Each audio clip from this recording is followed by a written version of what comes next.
India अलायन्सची meeting येत्या 31 आणि 1 या 2 दिवस मुंबई या ठिकाणी होऊ घातलेली आहे.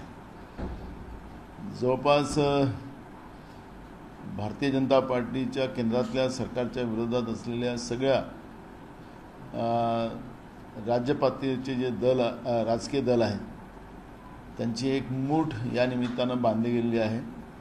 इंडिया अलायन्सची तिसरी मीटिंग आहे आणि यामध्ये लोगो पण जाहीर केला जाणार आहे इंडिया अलायन्सचा. आणि त्या निमित्तानं पुढची महाराष्ट्रातूनच एक मेसेज पूर्ण देशामध्ये इंडिया अलायन्सच्या या मीटिंगच्या निमित्तानं देण्यात येणार आहे.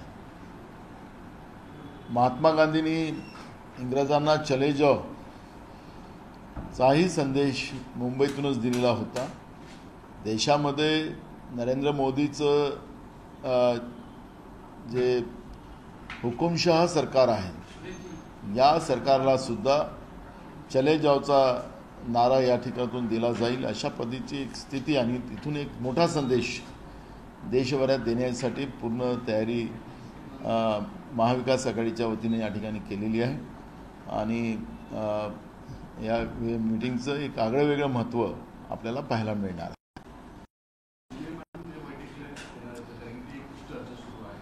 मॅडम सोनियाजी पण येतात आहेत, खरगे साहेब राहणार आहेत, राहुलजी राहणार आहेत, नितीश कुमार, ममता बॅनर्जी, केजरीवालजी, जवळपास 6-7 मुख्यमंत्री राज्यातले विविध राज्यातले या मीटिंगला येणार आहेत. समन्वयावरून भारत एकमेकांमध्ये वादावाद सुरू असल्याचं बोललं जात आहे. इंडियाच्या बैठकीमध्ये एक समन्वय ठरवण्याच्या दृष्टिकोनातून त्या ठिकाणी चर्चा नेत्यांमध्ये झाली, परंतु ती चर्चा जी आहे कुठे वादावादात तरी राहिली की समन्वय एखाद्या पक्षांना देता सार्वजनिक करायचं, संवादात्मक करायचं असं चर्चा सुरू आहे. असा वाद अजून पाहायला मिळत नाही, पण सुरू आहे का? नाही, असं कुठलाही वाद नाही आणि असं कुठलाही वाद नाही. आणि इंडिया अलायन्सच्या मीटिंगमध्ये त्यावरचे निर्णय होतील. त्यामुळे मुंबईची ही बैठक इंडिया अलायन्सची ही तिला एक आगळंवेगळं महत्त्व आहे. या ठिकाणी फार काही महत्त्वपूर्ण निर्णय या ठिकाणी होतील.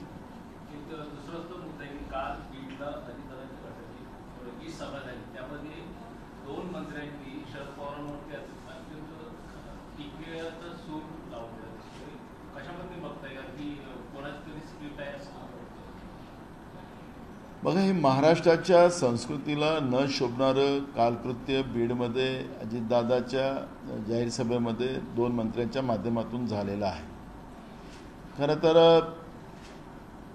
आपले जे ज्येष्ठ असतात त्यांचा सन्मान करणं हे तेवढंच महत्त्वाचं असतं.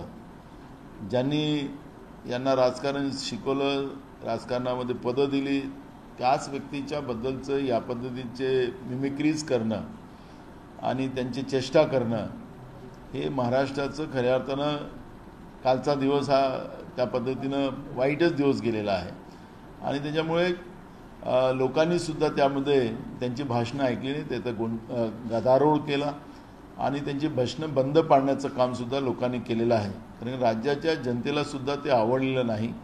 आणि ही जी काही परिस्थिती आहे आणि जे विकासाचं काही मॉडेल हे लोक सांगतात आहे, इतके वर्ष हे पण सत्तेत होते, तर यांना विकास त्यावेळेस का करता आला नाही हा पण प्रश्न जनता विचारतात आहे.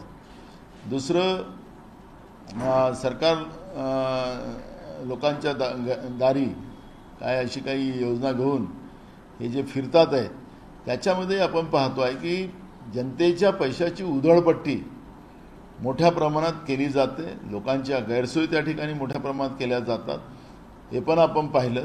आखरी हा जो पैसा, जो सगळं मंच असेल, त्याचा सगळा खर्च असेल, हा जनतेच्या पैशाने उधळपट्टी केली जाते. आणि ह्या सगळ्या योजना हे काँग्रेसच्या काळातल्या योजना आहेत. त्याच योजनेचं वाटप हे या ठिकाणी सरकार सामूहिक जाऊन त्या ठिकाणी वाटतात आणि आपलं श्रेय लाटण्याचा प्रयत्न करतात. हे जनतेला आवडत नाही. ज्या ठिकाणी यांचं हे कार्यक्रम होतात आहेत सरकारदारी, त्या ठिकाणी तुम्ही नंतर 2-4 दिवसानंतर अगर सर्वे करून पाहिलात तर लोकांचा विरोध या सरकारच्या विरोधात आपल्याला पाहायला मिळतं. या सरकारचंच पानिपत होण्याची वेळ आता आलेली आहे. काय भारतीय जनता पक्षाने महाविकास आघाडी आणि इंडियाच्या बैठकीवर टीका केली आहे. त्यांचं म्हणणं आहे की घमंडीचं काम आहे. जे सत्तेमध्ये गेले आता उरलेले फक्त पाठवाय काही दिवसात आमच्या भाजपजवळ आता राहिलंच काही नाही. जनतेच्या बोलायला तयार नाही आणि विकासाच्या नावाने भ्रष्टाचार जे वाढवलेला आहे. प्रधानमंत्र्यांच्या अध्यक्षतेखाली जे कॅबिनेट कमिटी झाली त्याच्यामध्ये रस्ते विकासाचं काम जे दिल्ली ते द्वारकावाल्या रोडवर 18 करोडच्या जागी 250 कोटी रुपये त्या रस्त्याला लावून भ्रष्टाचार केला. असं देशामध्ये इतके सारे रस्ते केले तर किती मोठा भ्रष्टाचार झाला असेल. आणि म्हणून या सगळ्या व्यवस्थेला बाजूला सारण्यासाठी यांच्याजवळ दुसरं काही नाही काँग्रेसवर टीका केल्याशिवाय. आणि काँग्रेसच्या टीका आता जेवढे हे करतील तेवढा काँग्रेसला फायदा होणार आहे. यामुळे लोकांना आता कळलेलं आहे की काँग्रेसशिवाय या देशामध्ये दुसरा पर्याय नाही. या देशाचं संविधान असेल, या देशाची लोकशाही असेल आणि या देशाच्या लोकांना न्याय द्यायचा असेल तर काँग्रेसच देऊ शकतं. हा जनतेचा विश्वास पुन्हा दृढ होत चाललेला आहे. आणि राहुल गांधींच्या नेतृत्वात त्या पद्धतीचं नेतृत्वावर शिक्कामोर्तब लोकांनी करायला सुरुवात केलेली आहे. संजय राऊत म्हणतात की अजित पवारांची जी स्क्रिप्ट असते ती भाजप लिहून देते आणि भाजप ते लिहून देतो तेच अजित पवार बोलतात. बोलावं लागणार. नाहीतर शरद पवार साहेब सांगतात सगळे ईडीमुळे हे लोक गेले. हे बोलले नाहीत तर ईडी आपलं येळं करेल आणि त्याच्यामुळे त्या स्क्रिप्टच्या आधारावर त्या लोकांना एकनाथ शिंदे असतील की अजित पवार असतील त्यांच्या टीमला असेल ते बोलावं लागणार. नानाभाऊ, काय काँग्रेसचे काही माजी नगरसेवक काँग्रेस पक्ष सोडून एकनाथ शिंदे गटात गेले आहेत. त्यांना नोटीस पाठवली म्हणून ते चिडून ते पक्ष सोडून गेले. असे आणखी काही मोठे नेते जाणार आहे असे भाजपकडून दावा केला जात आहे. हे बघा, लहान कार्यकर्त्यांचा हा प्रश्न होता. मुंबईमधला हा इश्यू होता. त्याच्याबद्दल अजून माझी चर्चा मुंबई विभागीय अध्यक्षाबरोबर झालेली नाही. झाल्यानंतर याच्यातलं काय असेल त्याच्यातला मार्ग काढू. पण मला असं वाटतं की काँग्रेसमधून मोठ्या प्रमाणात लोक बाहेर जातील असं हे जे काही BJPकडून हवा सोडली जाते असं कुठेही होणार नाही. काँग्रेस हा एक विचार आहे आणि आमच्यासोबत जोडलेली लोक ही सत्तेसाठी नाही, काँग्रेससोबत जोडलेली लोक ही विचाराने जोडलेली आहेत. त्याच्यामुळे BJPला जेवढं आपले मुद्दे बाजूला सारण्यासाठी काँग्रेसवर टार्गेट करण्याच्या दृष्टिकोनातून ते प्रयत्न करतात तेवढं BJPला सोपं नाही.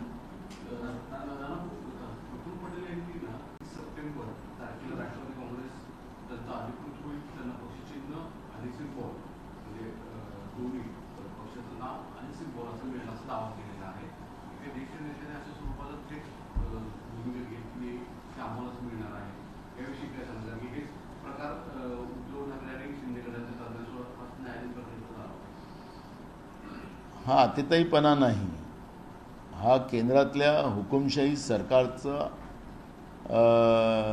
विचार आहे जो प्रफुल्ल पटेल बोलतो आहे. निवडणूक आयोगाकडे हेरिंग सुरू व्हायच्या पहिलेच प्रफुल्ल पटेल या पद्धतीचं वक्तव्य करत असेल तर ते हुकुमशाही जी सरकार नरेंद्र मोदीच्या रूपाने दिल्लीमध्ये बसलेली आहे त्या सरकारचा विचार प्रफुल्ल पटेलने सांगितलेला आहे. आणि सगळं ठरलेलं असेल तर मग हे कशाला हेरिंग वगैरे नौटंकी करायची, घेऊन टाका तातडीनं. ज्या पद्धतीनं लोकशाहीलाच समूळ नष्ट करण्याचा प्रयत्न भाजप करते आणि त्यांच्यासोबत हे ईडीचे येडे जे घुसलेले आहेत ते या पद्धतीचं वक्तव्य करत असेल तर ही लोकशाही आहे. निवडणुकीच्या काळात लोक वाट पाहतात आहे की केव्हा केव्हा निवडणुका लागतात आणि हे 5-6 महिन्याचीच मस्ती आहे. 5-6 महिन्यानंतर लोक यांची मस्ती उतरून होणार आहे हे आता सिद्ध झालेलं आहे.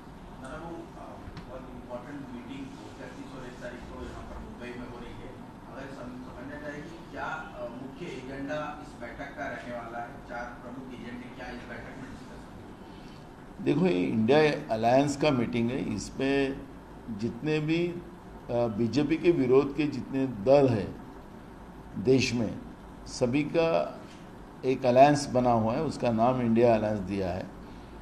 इनका एजेंडा भी वही लोग डिसाइड करते हैं और वो स्टेट लेवल का इशू नहीं है. लेकिन ये मीटिंग में इसका लोगो 31 तारीख को दिया जाएगा इंडिया अलायंस का और उस लोगों के आधार पर एक विचार पूरे देश में दिया जाएगा और एजेंडे पे चर्चा जो होगी उसको 1 तारीख को आप सबके सामने और देश के सामने रखी जाएगी। ये भी कहा जा रहा है कि आपके अलायंस में एनडीए अलायंस के भी कुछ दल जो है वो शामिल हो सकते हैं, क्या इस तरह की कोई संभावना? बिल्कुल है, नीतीश कुमार जी का भी आज स्टेटमेंट है और शायद उनके संपर्क में होगा, राहुल जी के कोई संपर्क में होंगे, खरगे जी के कोई संपर्क में होंगे और इसलिए आज नीतीश कुमार जी ने स्टेटमेंट किया है। तो एनडीए अलायंस के भी कुछ लोग इंडिया अलायंस में आने की शक्यता है। दूसरा सवाल ये है कि बैठक को लेकर लोग ये भी जानना चाहते हैं कि क्या बैठक में संयोजक इस का भी चयन जो है क्या हो सकता है, और आपको लगता है कि उसका ऐलान मुंबई में होगा? देखो, इनका एजेंडा इंडिया अलायंस का वो स्टेट के लेवल का नहीं है, उनके लेवल का है। और रहा संयोजक की बात, तो इंडिया अलायंस मीटिंग में ही उसका डिस्कशन होगा।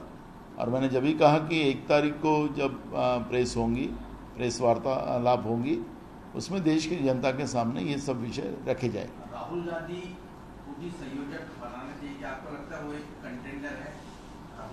देखो, इंडिया अलायंस के मीटिंग में जो एजेंडा है वो एक पूरे देश के कई दल है, उसमें पॉलिटिकल दल है, वो लोगों के डिसाइड होगा।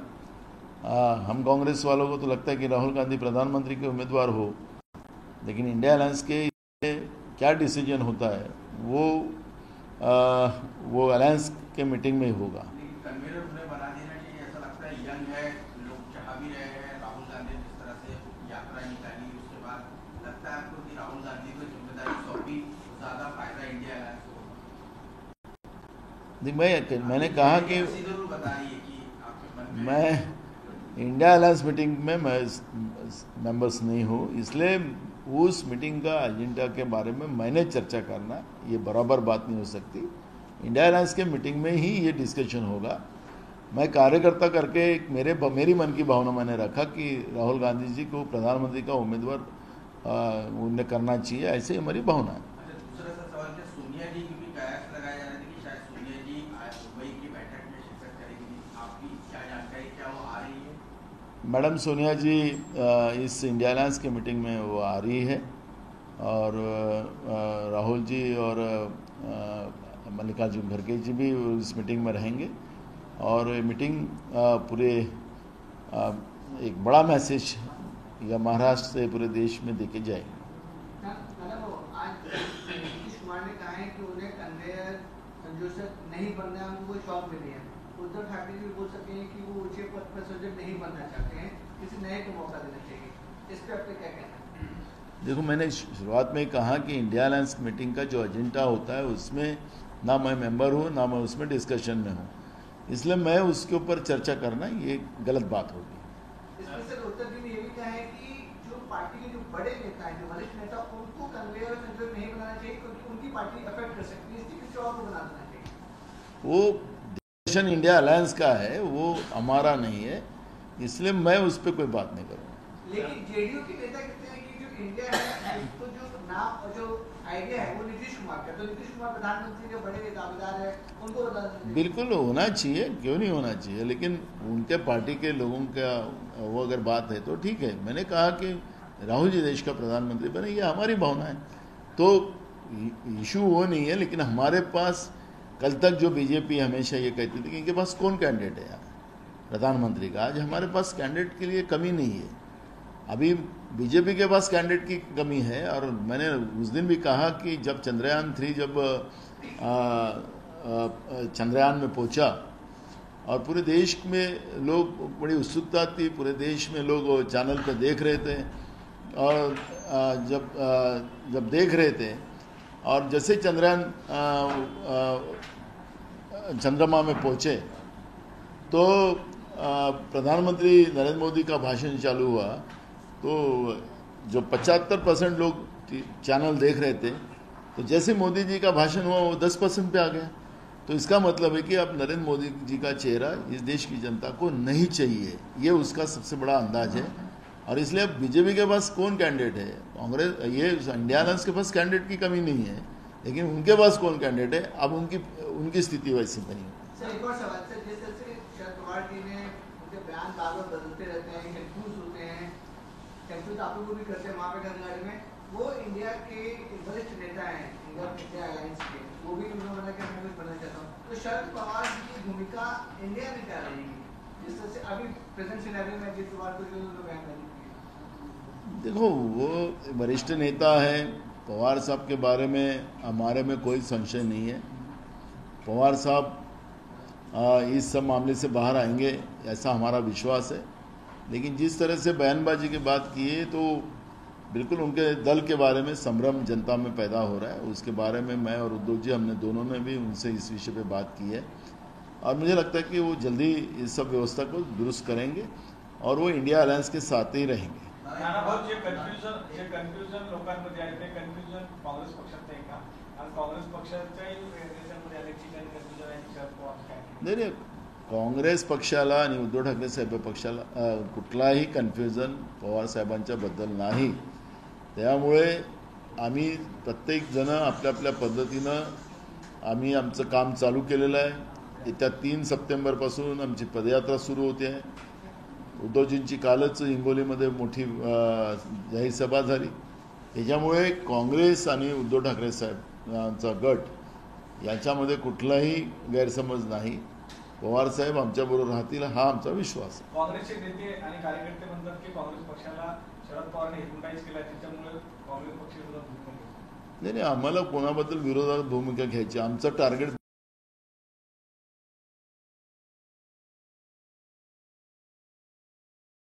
कालच आपण नगर जिल्ह्यामधली झालेली घटना, एका दलितांच्या मुलांना उलट टांगून कबूतर आणि बकरीच्या नावाने त्यांना उलट टांगून मारलं। मध्य प्रदेशमध्ये दलितांना जाळण्यात येत आहे, त्यांना जीवे मारण्यात येत आहे, आदिवासींना मारलं जात आहे, मुसलमानांना मारलं जात आहे, मॉब लॉन्चिंग केली जाते आहे। ही आमच्या देशाची व्यवस्था नाही आणि काँग्रेसची भूमिका एकदम स्पष्ट आहे की बीजेपी हे सत्तेच्या जोरावर या पद्धतीचं हे पाप करते आहे। या पापाला उखडून फेकणं हे काँग्रेसचा एकमेव विचार आहे। त्याच्यामुळे आमची भूमिका पवार साहेबांबद्दल का कोणाच्या बद्दलची नाही, आमची भूमिका एकदम स्पष्ट बीजेपीच्या विरोधात आहे। जो कोणी बीजेपीच्या विरोधात लढायला आमच्याबरोबर उभा राहील त्याला सोबत घेऊन चालायची भूमिका काँग्रेस पक्षाची आहे।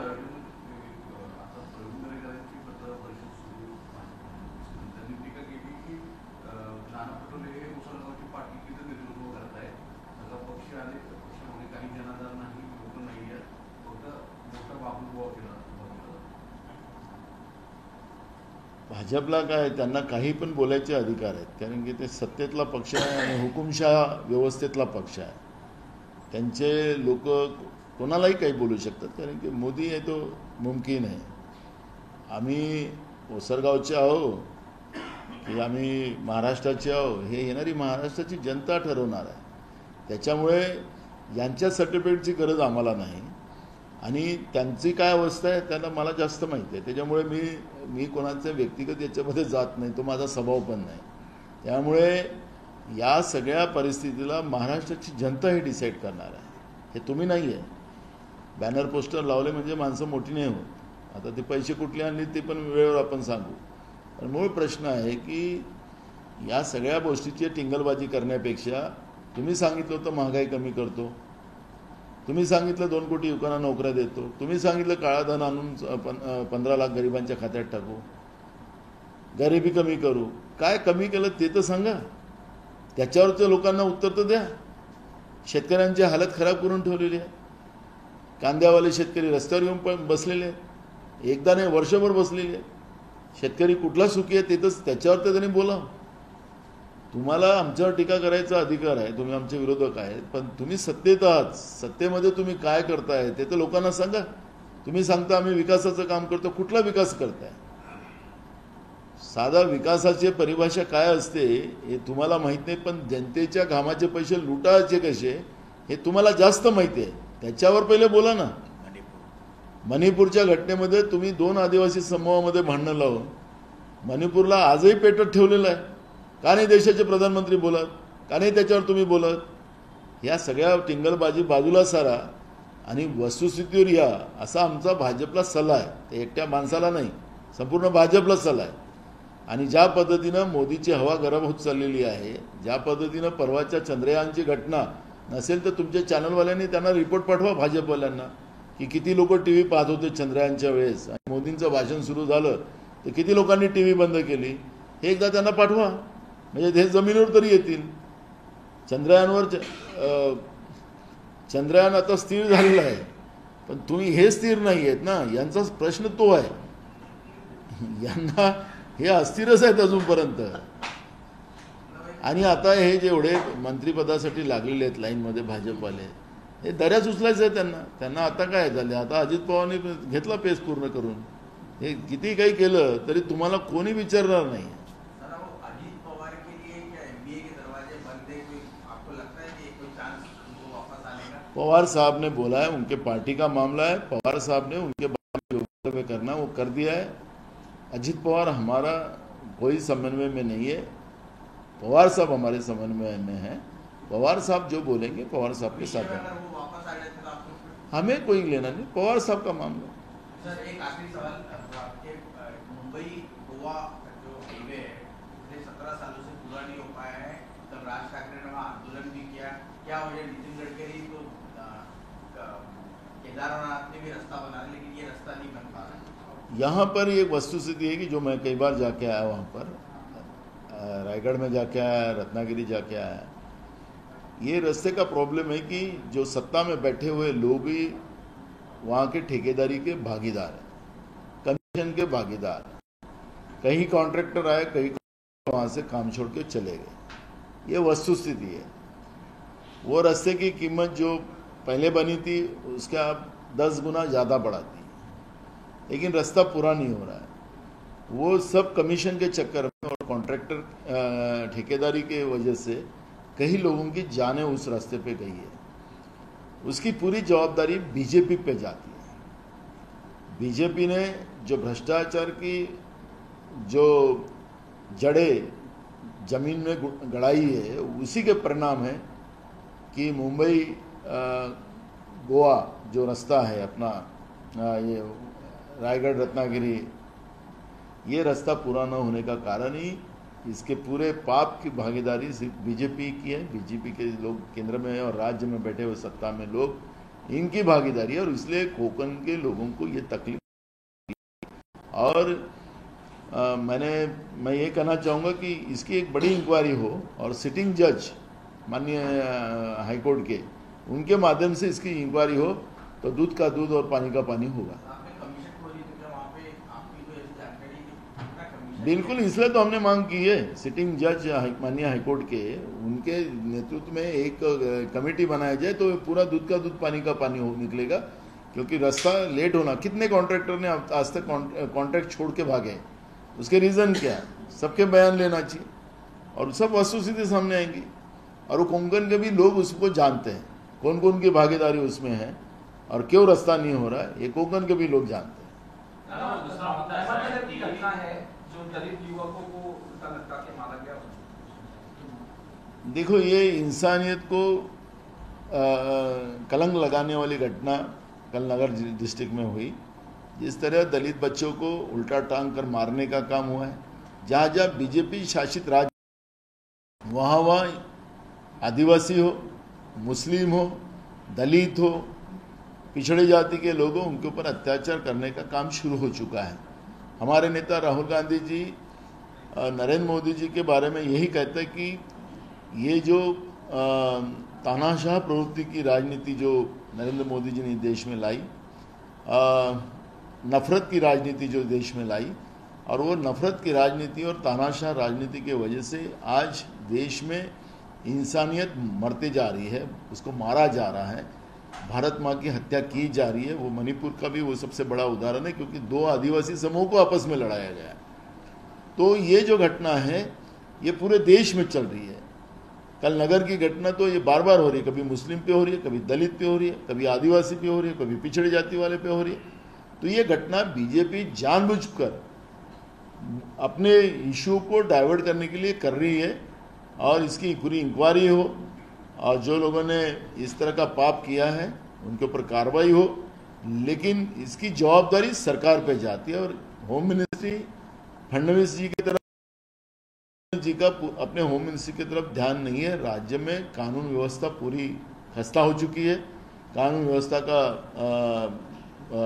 व्यवस्था पूरी बर्बाद हो चुकी है, लोगों में असुरक्षितता पैदा हो चुकी है, लोगों में डर पैदा हो चुका है।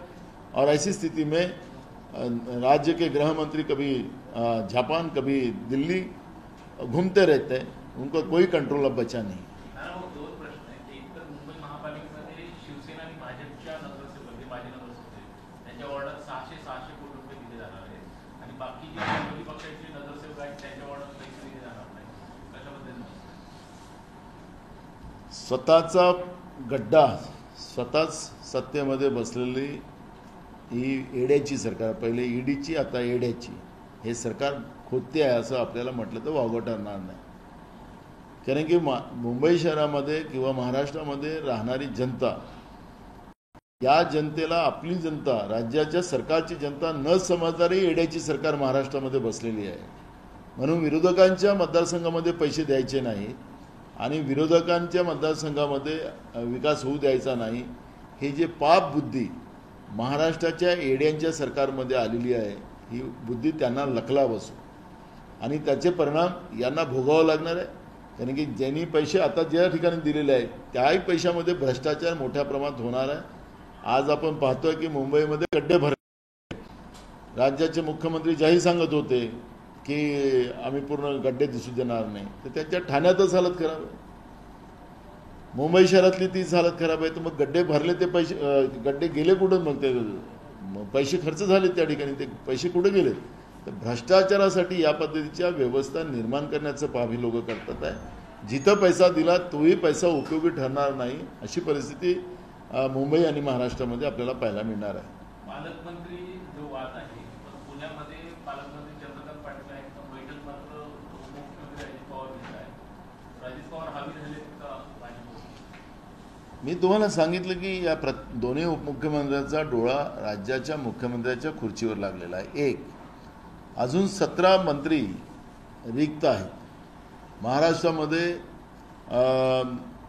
36 जिल्हे आहेत, 36 जिल्ह्यामध्ये 19 फक्त मंत्री आहेत आणि 6 जिल्हे एका मंत्र्याला दिले गेलेले आहेत। राज्यामध्ये आज कोरडा दुष्काळाची परिस्थिती आहे, चारा छावण्याची मागणी सुरू झालेली आहे, पावसाळ्यामध्ये अनेक भागामध्ये पिण्याच्या पाण्याची टंचाई आलेली आहे या सप्टेंबर महिन्यामध्ये आणि शेतकऱ्यांचे पिकं नाहीशी होत चाललेली आहे। पालघरमध्येच आपण पाहिलं, कोकणातल्या पालघरमध्ये तिथं शेतीची पिकं नाहीशी व्हायला लागलेली आहे।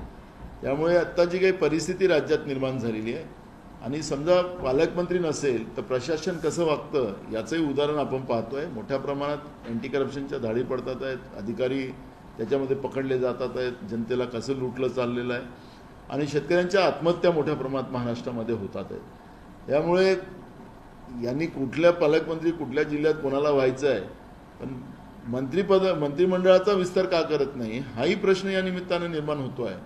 त्याच्यामुळे ही जी काही राज्यातल्या सरकारची जी परिस्थिती आज आहे, कधी नव्हे 1.5 वर्ष झालं हे सरकार, ईडीचं सरकार येडे 9 म्हणजे त्याला 9 लोक जुळलेत, अजित पवारांचं तर येड्याचं सरकार झालं तर 9 मंत्री आलेत त्याला।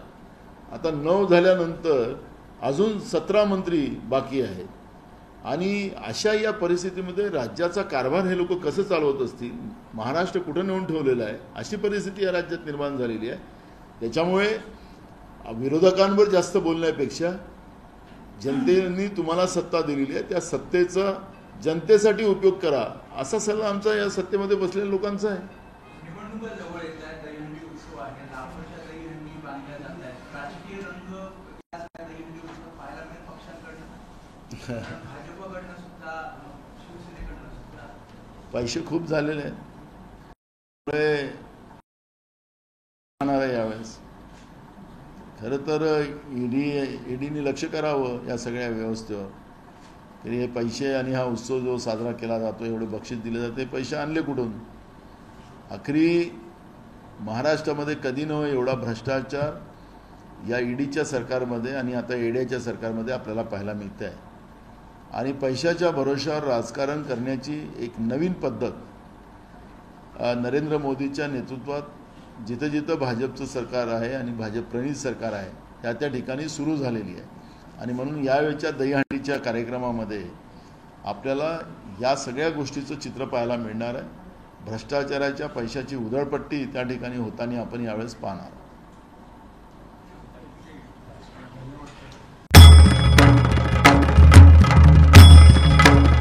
भंडाऱ्याची उधळण म्हणजे